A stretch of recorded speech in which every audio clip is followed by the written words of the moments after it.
Hello, equity agents. Today, I'd like to give you an overview of the new contract change that just occurred to the contract to buy and sell, section 13, as well as the revised closing instructions, both of these documents effective July 1st, 2019. So I am going to share my screen with you real quickly here, and we'll go right into this.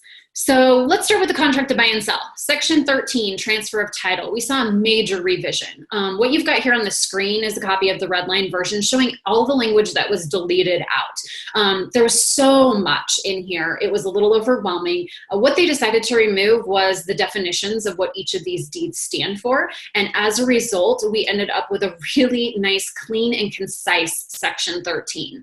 You now have the ability to mark whether your buyer wants a special warranty deed, a general warranty deed, a bargain and sale deed, a quitclaim deed, personal representative deed. If you don't mark a box, the auto default is going to be special warranty deed. So now that we've gone over this, let's take a quick look at the closing instructions because that had the most significant changes. Closing instructions. There were 6 major items that changed with this document. The first being under section 4, the preparation of the document. Previously, the title company was acting as a scrivener on behalf of you as the real estate broker. This new set of closing instructions now provides the title company with the authority to prepare the deed rather than being a scrivener on your behalf. So this outlines how they're going to draft up the deed regarding to what has been marked in the contract to buy and sell in that section 13 that we just reviewed together. They'll still be putting together the bill of sale for any personal property that transfers, and then they'll also be delivering closing statements to buyer, seller, and to the realtors.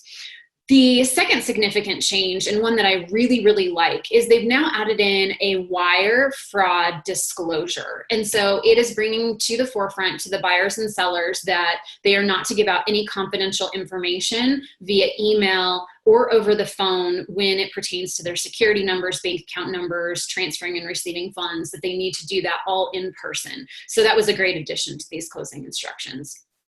The third item that was a big change and a new addition to this document is a FERPA clause. So I really like this because it states in this new clause that the seller agrees to cooperate with the buyer and the closing company to provide information regarding whether they are of foreign status or not, and if they are, that the withholdings will automatically be taken out. So this was a great addition, the FERPA information. So another change that was made is in the electronic delivery section. It now matches the contract to buy and sell. When the revisions to the contract occurred in January 1st of 2019, the closing instructions lagged behind and had different language in it with regards to electronic delivery. So they're now matching that to the actual contract. So that's great. You also will no longer see the Scribner section. So previously you would write your name in as the broker, you would put in an amount of $5 for the deed to be prepared, and you would mark the documents that you wanted the title company to do. So typically we'd see the deed, the bill of sale marked in this section. That section no longer applies due to the fact that the title company is not acting as a scrivener. They have the full authority to prepare the deed according to the contract. So that was a great change as well. A couple best business practices when working with these closing instructions. Previously, we were signing multiple copies of closing instructions. We should no longer be doing that. Oftentimes, we would sign a copy once the property went under contract, and then we'd be sitting at the closing table, and the title company would say, here's a copy of your closing instructions. You may have already signed one of these, but please go ahead and sign this one here. No more. Don't do that anymore. So one copy of the closing instructions, and if for some reason the title company asks you to sign a new copy at closing, you need to be prepared to supply them with a copy that has already been executed. Sorry, Mr. Title Company, we've already done this. Here's a copy of the fully executed instructions.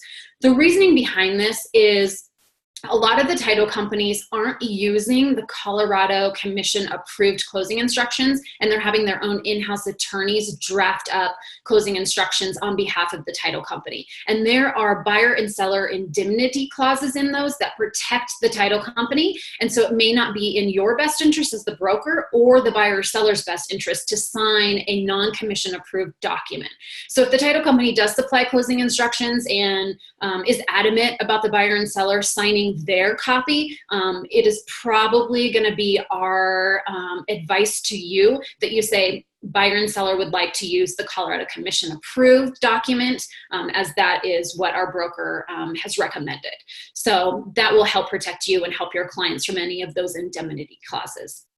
Hopefully you found this video helpful, and it gives you an overview of the new contract to buy and sell section 13 changes and an overview of the new closing instructions. As always, if you have any questions once you've watched this, feel free to reach out at any time. I'm always happy to help.